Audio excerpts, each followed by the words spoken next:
Hello, my name is Stephen Vigil. It's February 1st, 2020, week 3 of Bio 225.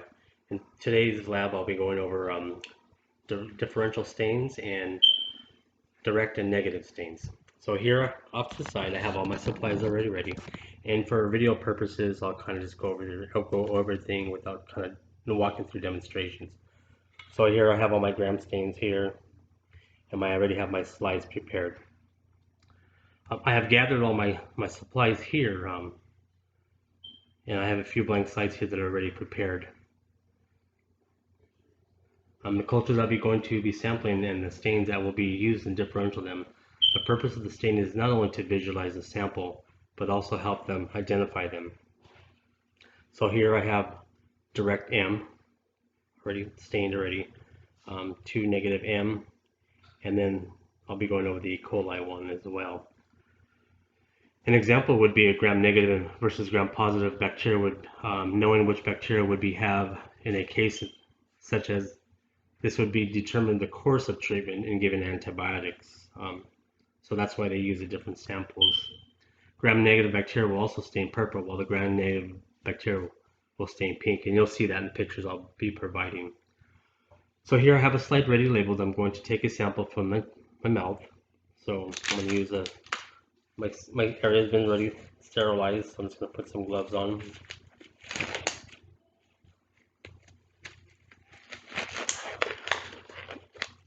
So first I'll cut in direct M, which I have here.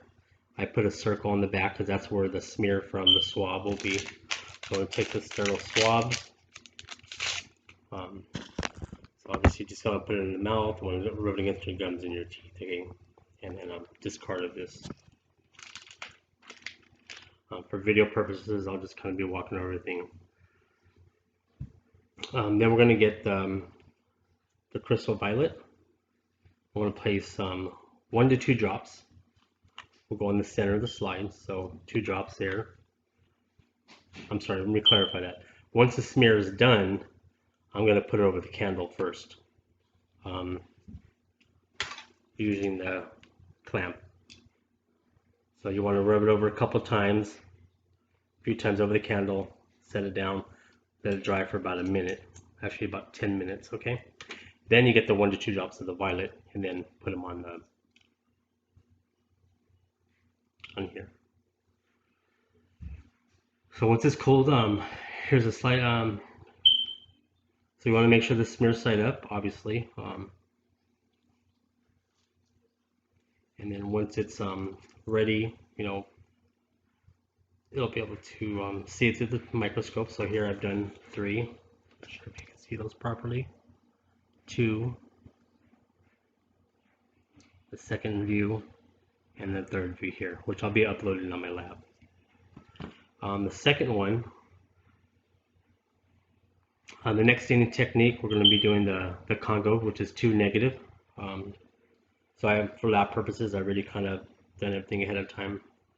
I'm going to show you for the stain, I am going to place a Congo red dye on the slide. So first we're going to do the same thing. I'm going to swab inside the mouth gently. This one doesn't require a circle on the back, so we're just going to put the smear just below the 2 negative.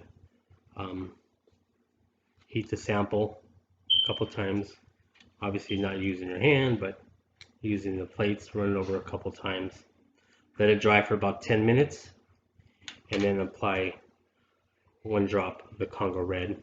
Once that has sat there for about 30 seconds, go ahead and rinse it off in the sink, just like we did in the previous one, and your smear is ready for viewing as well. And that one I'll provide the pictures as well.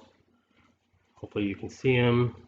Picture 1, picture 2, and then a closer view at 3 there. You can all see the red there in the Congo dye.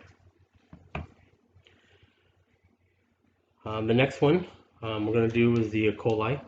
We had three different ones: E. coli, Cerevisiae, and as epididymis, but I'm going to be using the E. coli.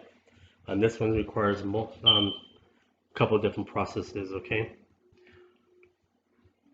This will determine whether a bacteria is a gram-negative or a gram-positive. The preparation begins at the same time for the first one that I demonstrated earlier in the sample we placed in the slide, air dried and then heat fixed. So here I have a slide that was prepared already, done beforehand. So for this one, obviously we want to put the circle on the back side. I'm going to have the Cerevisiae here. My inoculation loop with the alcohol is here. Okay, so we're going to open the vial and heat it. Make sure it's sterile, cap down. Make sure my loop is completely clear, dip it in there, swish it around. Rub the smear on the top of the slide there. Put this back in some bleach there. Before I close the cap, reheat it. Wait for it to cool a little bit. Get a little hot. Put the cap back on. Now for the smear to dry, I want to run it over the heat for a little bit for safety purposes. Use a clothespin or instrument provided. Run it over there a couple times, let it dry for a minute. Once that's all said and done, for the stain I am going to add 1 to 2 drops of the crystal violet. So 1-2 drops there. Let it sit for about 1 minute, and then we rinse it off in the water of the sink. Next I'll add the 2 to 3 drops of iodine.